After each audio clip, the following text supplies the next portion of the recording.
Le 10 octobre 2025, la rivière Sahel se coupe net à 6h12. Des techniciens burkinabés, appuyés par l'armée, prennent les stations, interrompent les serveurs climatiques et la distribution recule d'environ 30%, pendant que le carburant gagne près de 20%.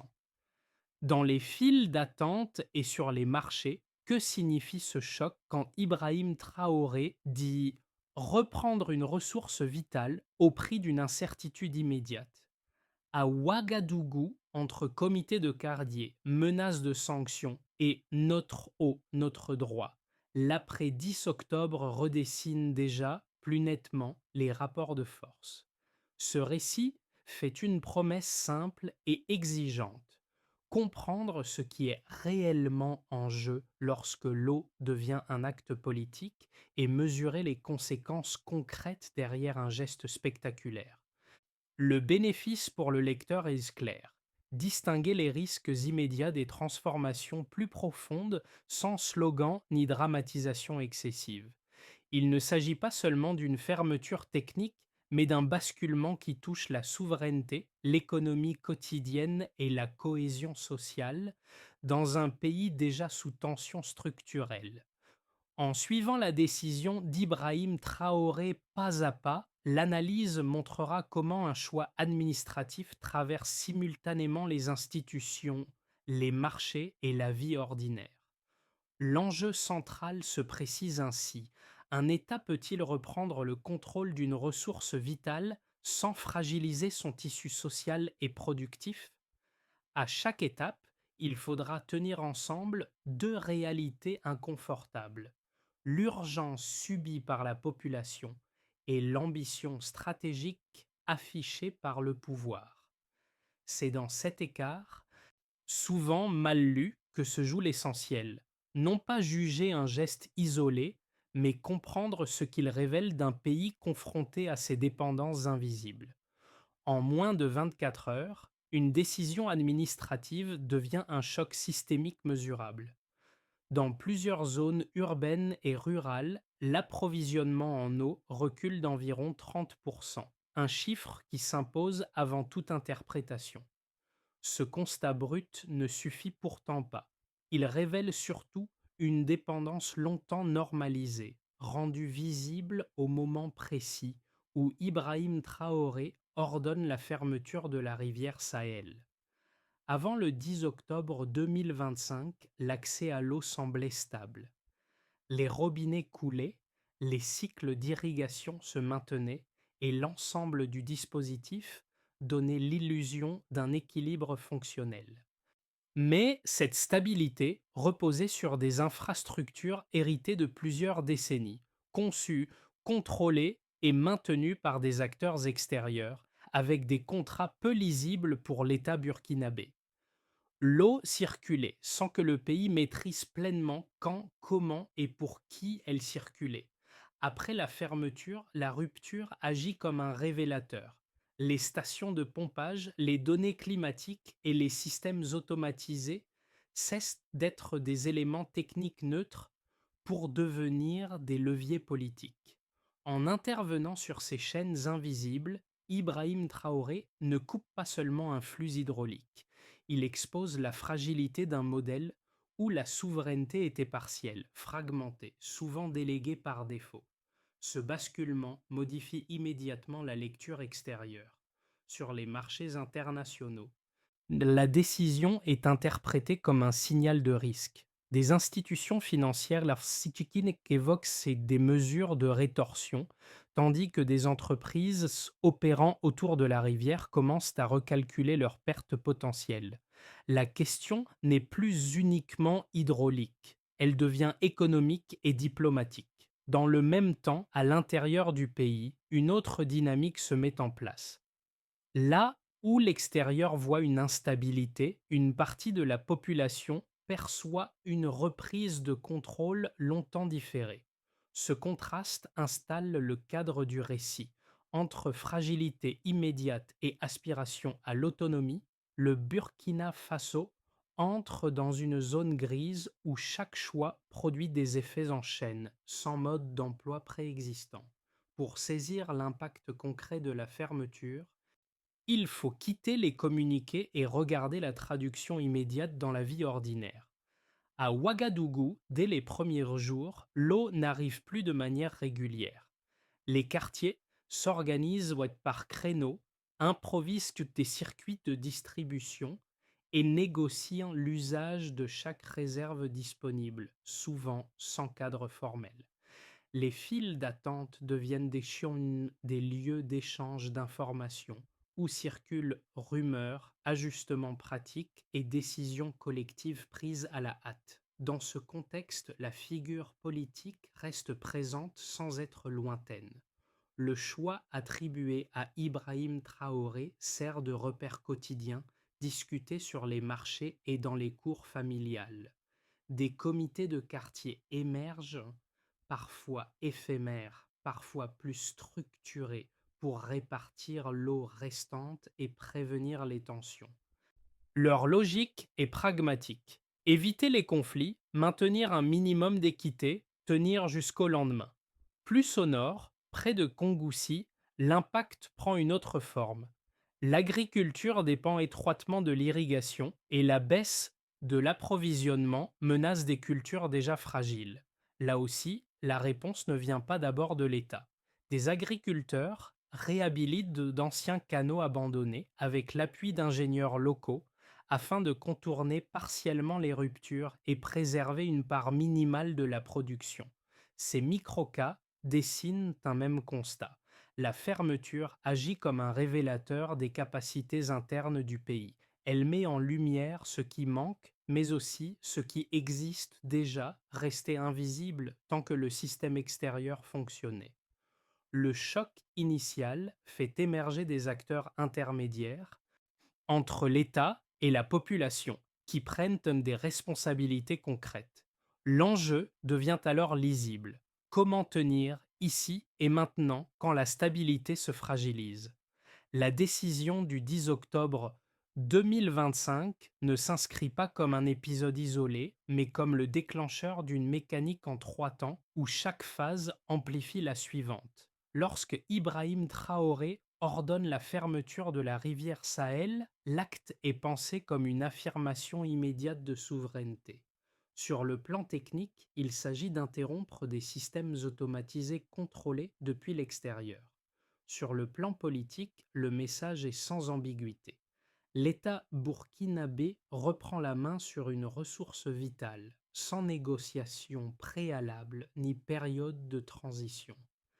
La première phase est celle de l'activation brutale.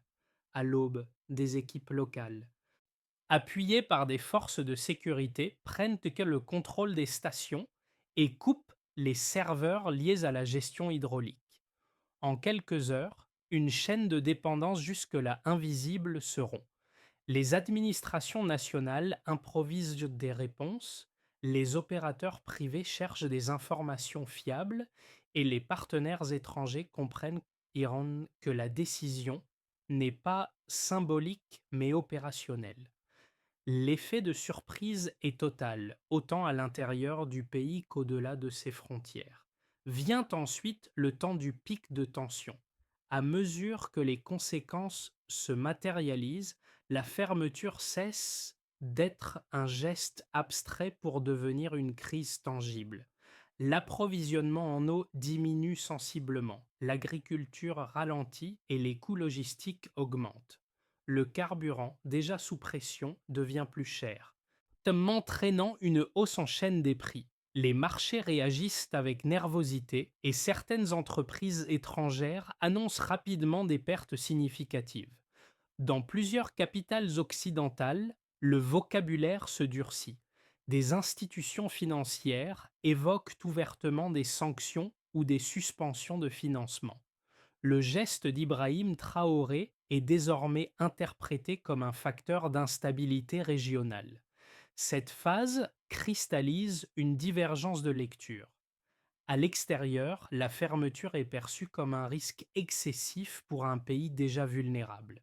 À l'intérieur, elle est de plus en plus défendue comme une rupture nécessaire avec un système hérité du passé. Cette opposition alimente un climat d'incertitude où chaque annonce internationale est scrutée, commentée, parfois amplifiée. L'information circule plus vite que les ajustements matériels, accentuant le sentiment de déséquilibre. La troisième phase est plus diffuse, mais tout aussi déterminante. Dans les jours qui suivent, la société commence à s'adapter. Des réseaux informels se mettent en place, des solutions temporaires émergent et les routines quotidiennes se réorganisent autour de la rareté. L'État ajuste son discours, insistant sur la dimension stratégique de la décision initiale et sur la nécessité d'endurer un coût immédiat. Ibrahim Traoré n'apparaît plus seulement comme l'auteur d'un choc, mais comme le centre d'un processus en cours, dont l'issue reste incertaine. Cette période de rémanence révèle un point clé. La fermeture de la rivière Sahel n'est ni un événement ponctuel, ni une crise figée. Elle agit comme une onde longue, dont les effets se propagent donc dans le temps. Chaque réaction économique, sociale ou diplomatique devient une pièce supplémentaire d'un enchaînement plus vaste.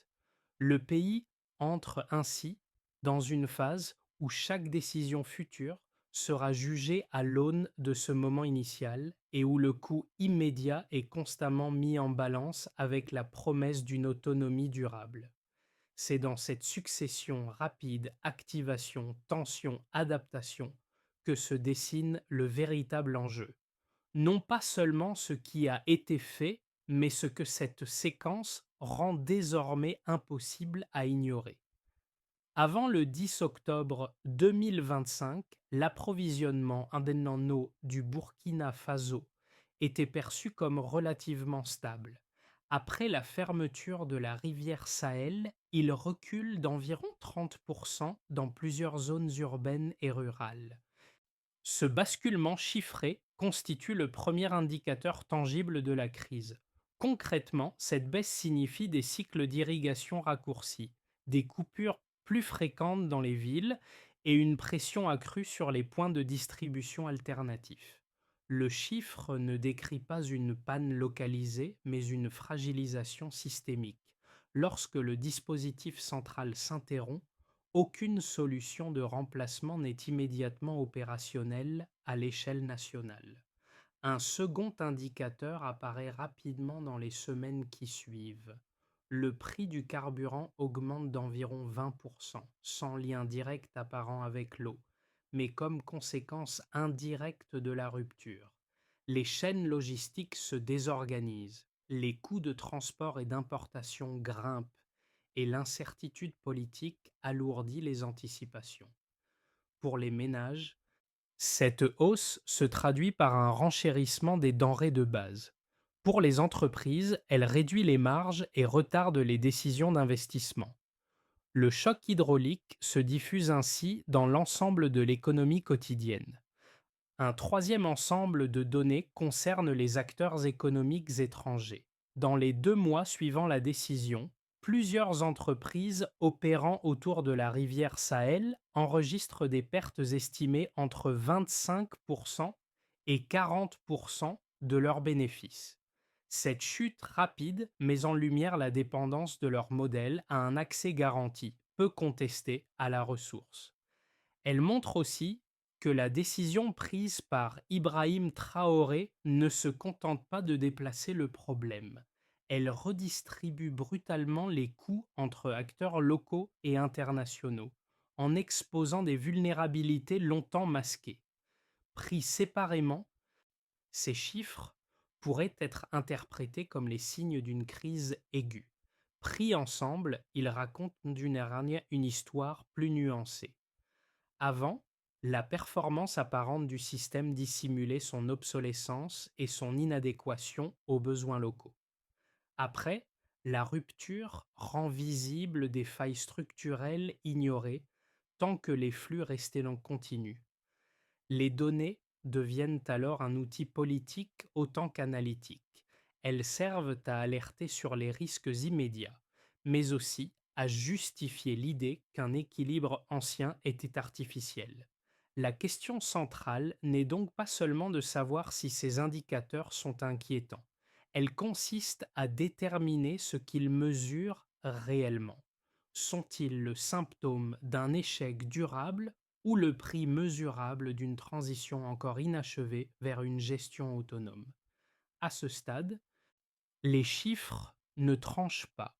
Ils fixent un cadre de débat où chaque point de pourcentage devient un argument et où l'après-décision reste ouvert, suspendu à la capacité de transformer un choc subi en trajectoire maîtrisée.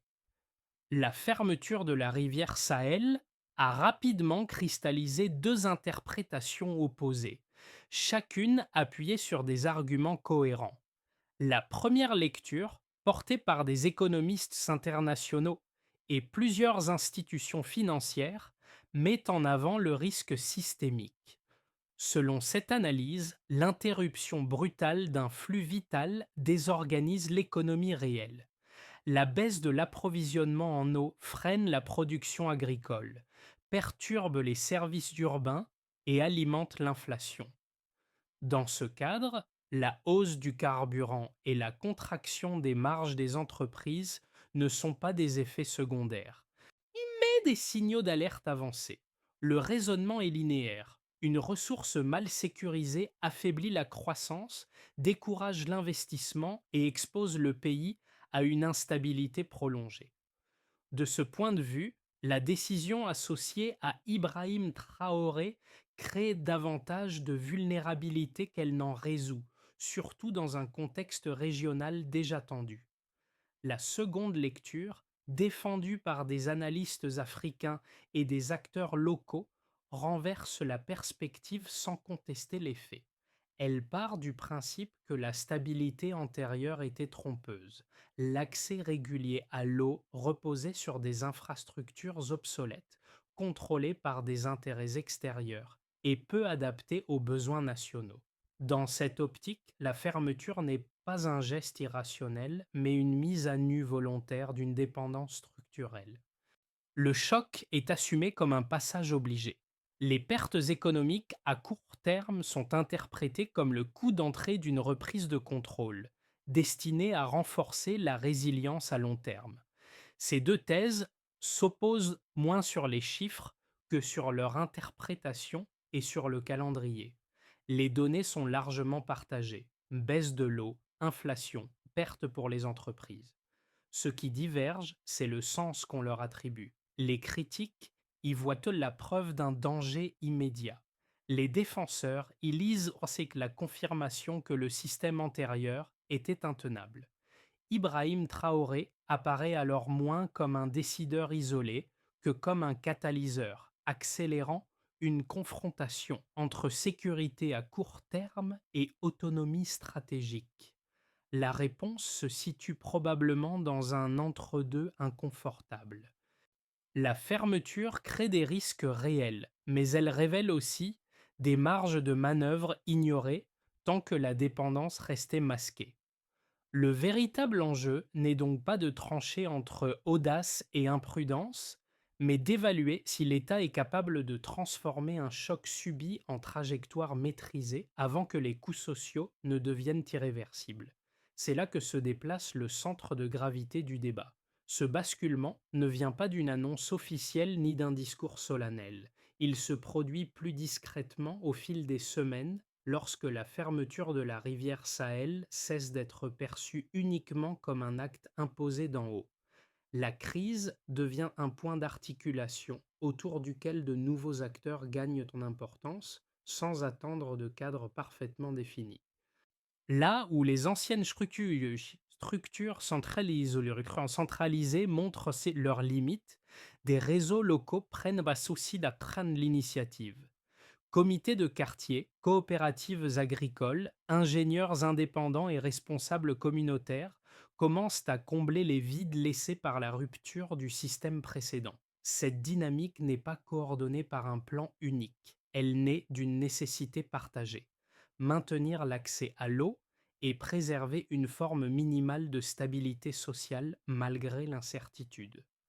Dans ce mouvement Ibrahim Traoré reste le point d'origine de la décision, mais il n'en est plus le seul centre.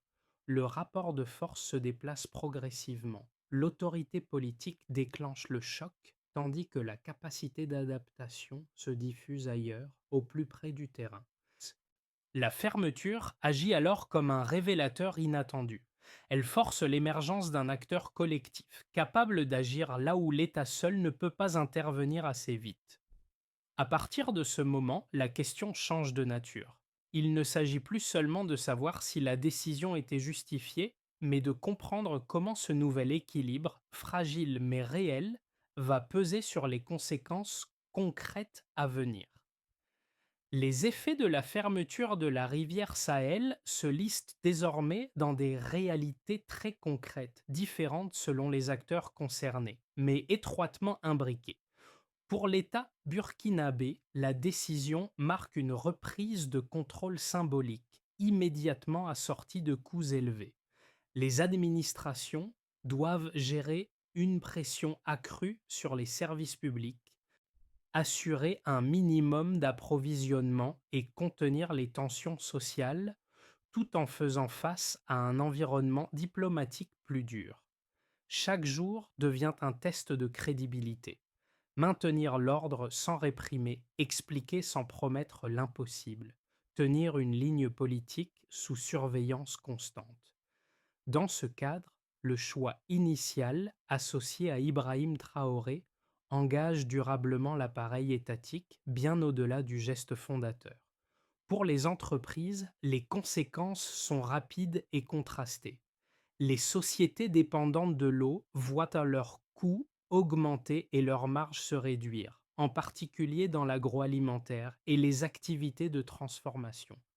Certaines entreprises étrangères annoncent des pertes significatives et gèlent des investissements, traduisant une perte de confiance à court terme. À l'inverse, des acteurs locaux commencent à occuper les espaces laissés vacants, parfois de manière informelle.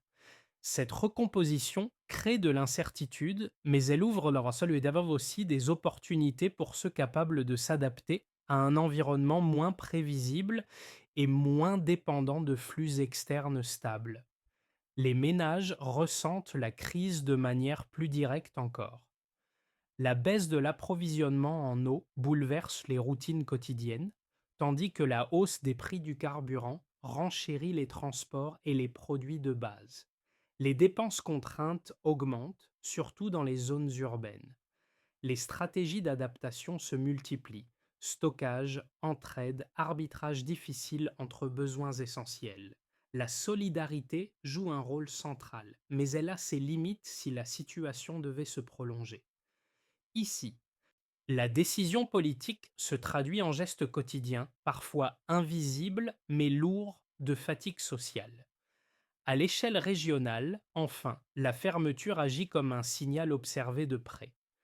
Les pays voisins scrutent les conséquences de ce choix souverain. Certains y voient un précédent risqué, susceptible de déstabiliser des équilibres fragiles. D'autres y perçoivent une source d'inspiration, voire un test grandeur nature de reprise de contrôle des ressources. Le geste d'Ibrahim Traoré nourrit ainsi un débat plus large sur la gestion des ressources en Afrique de l'Ouest, où la frontière entre coopération et compétition reste étroite. Ces quatre niveaux d'impact, État, entreprise, ménage, région, ne s'additionnent pas simplement. Ils interagissent, se renforcent ou se contredisent. Ensemble, ils dessinent une réalité complexe, cas où chaque ajustement à un niveau produit des effets inattendus à un autre. La fermeture de la rivière Sahel ne crée pas une crise unique, mais une série de tensions imbriquées, qui redéfinissent progressivement les priorités et les marges de manœuvre du Burkina Faso dans un contexte déjà instable. À l'horizon des 6 à 12 prochains mois, trois trajectoires plausibles se dessinent, sans qu'aucune ne puisse être tenue pour acquise. Le premier scénario, souvent qualifié de central, repose sur une stabilisation progressive mais fragile. l'État parvient à contenir les ruptures les plus graves grâce à des ajustements techniques et à une coordination minimale avec les acteurs locaux.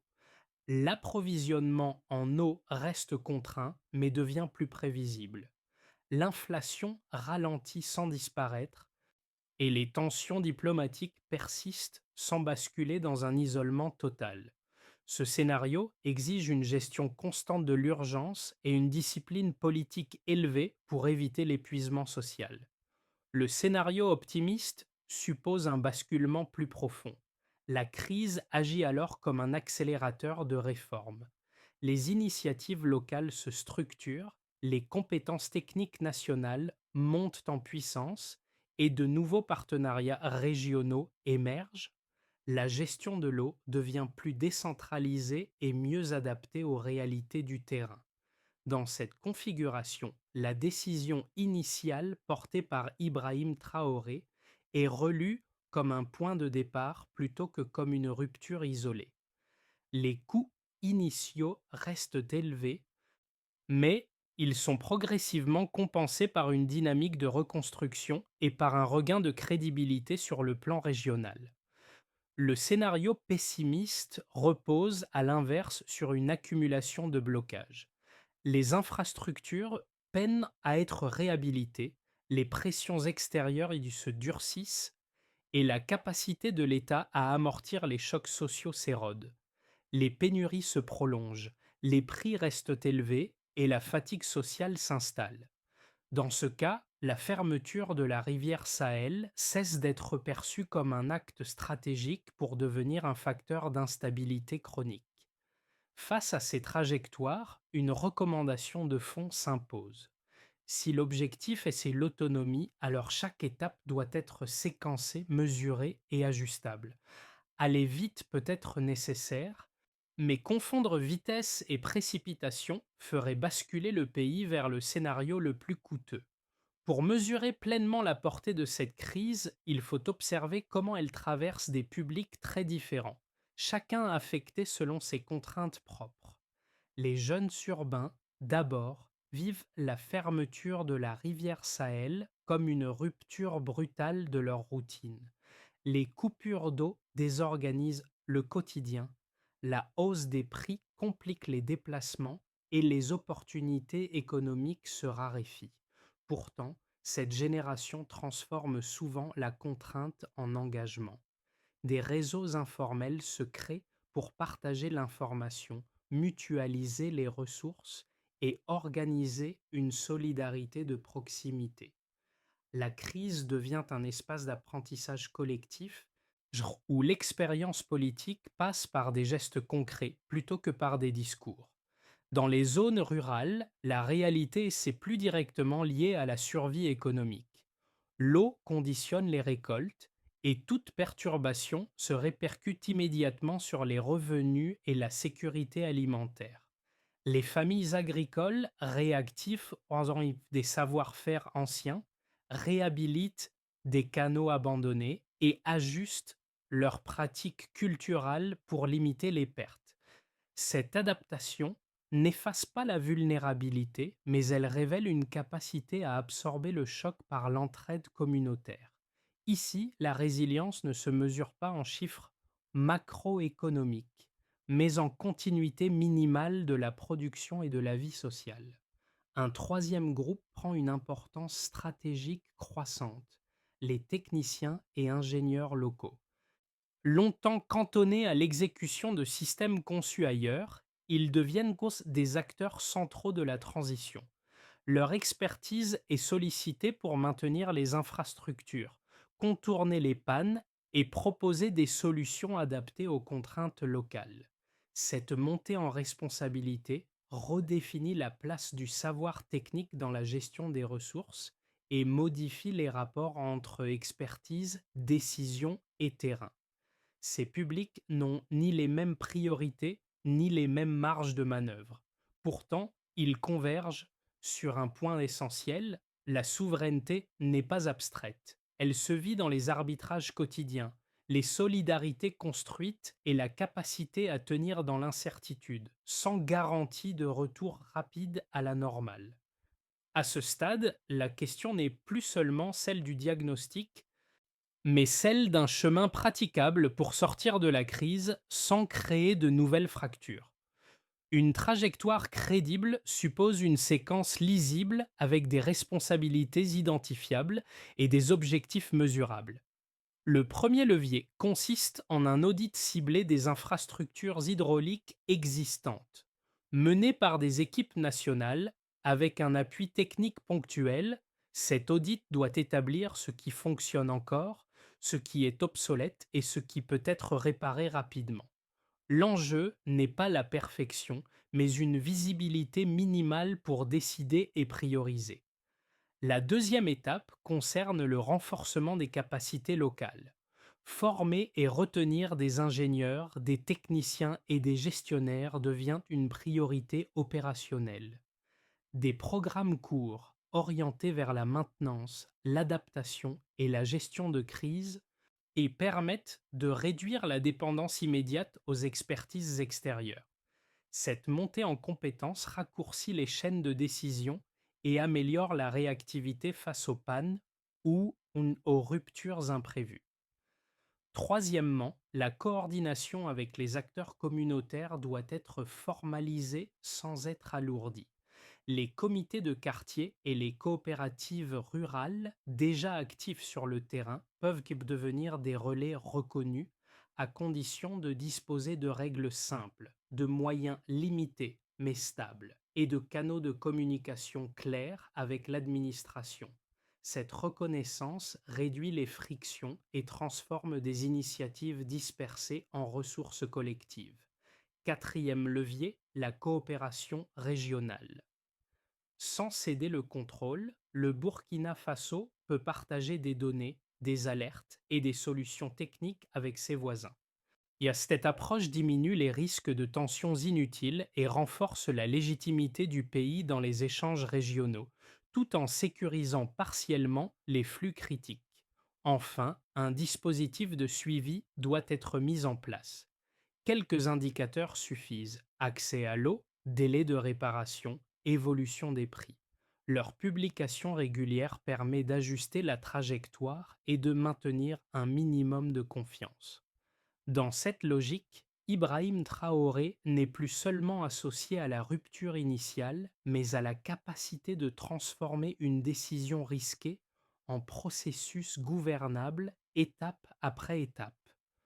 En revenant au point de départ, une image s'impose avec insistance, celle des canaux d'irrigation réhabilités à la hâte évoqués plus tôt, où des gestes simples ont permis de maintenir l'eau en circulation malgré la rupture du système central. Cette scène résume mieux que de longs discours la portée du 10 octobre 2025. La décision associée à Ibrahim Traoré a ouvert une faille brutale, mais c'est dans cette faille que des capacités longtemps sous-estimées ont commencé à émerger, sans plan préétabli ni certitude de succès. Ce moment ne se réduit plus à un acte d'autorité venu d'en haut. Il devient un révélateur. Il montre comment une société réagit lorsque les certitudes disparaissent et que la dépendance, jusque-là invisible, devient tangible. Les ingénieurs locaux, les agriculteurs et les habitants des quartiers urbains n'ont pas attendu une solution parfaite. Ils ont transformé la contrainte en action immédiate, imparfaite mais nécessaire pour maintenir un minimum d'équilibre. Dans ce cadre, Ibrahim Traoré apparaît moins comme le maître d'œuvre d'un projet entièrement contrôlé que comme le déclencheur d'un mouvement plus large dont il ne fixe pas tous les contours. La souveraineté cesse alors d'être un mot d'ordre abstrait. Elle prend la forme de décisions quotidiennes, de compromis locaux et d'efforts partagés, parfois fragiles, souvent silencieux. Une phrase s'impose, presque comme un constat: la souveraineté commence quand l'attente s'arrête. Ce qui reste, au-delà des chiffres et des débats, c'est cette bascule discrète, celle d'un pays qui apprend à agir par lui-même, même dans l'incertitude. Au terme de cette séquence, une chose apparaît clairement. Ce qui se joue au Burkina Faso dépasse largement la fermeture d'une rivière. Le geste initial a ouvert un débat plus vaste sur la manière dont un pays reprend prise sur ses ressources, sur ses choix collectifs et sur son avenir politique. La décision portée par Ibrahim Traoré oblige à sortir des lectures simplistes entre héroïsation automatique et condamnation immédiate pour regarder une réalité faite de coups concrets, d'adaptation progressive et de tensions encore ouvertes. Cette trajectoire reste en construction. Elle mérite d'être observée avec attention, nuance et esprit critique, car elle éclaire des dilemmes auxquels d'autres sociétés sont confrontées lorsqu'elles découvrent leur dépendance invisible. Comment juger une décision souveraine quand ses effets sont à la fois déstabilisants et porteurs de recomposition? Où placer le curseur entre sécurité à court terme et autonomie à long terme sans disposer de garanties claires? Plutôt que de conclure par une certitude, il s'agit d'ouvrir un espace de discussion. Comparer, débattre, questionner sans slogan. Suivre cette trajectoire, c'est accepter l'inconfort de réponses incomplètes, mais aussi reconnaître que certaines décisions, une fois prises, obligent à repenser collectivement ce que signifie réellement reprendre le contrôle.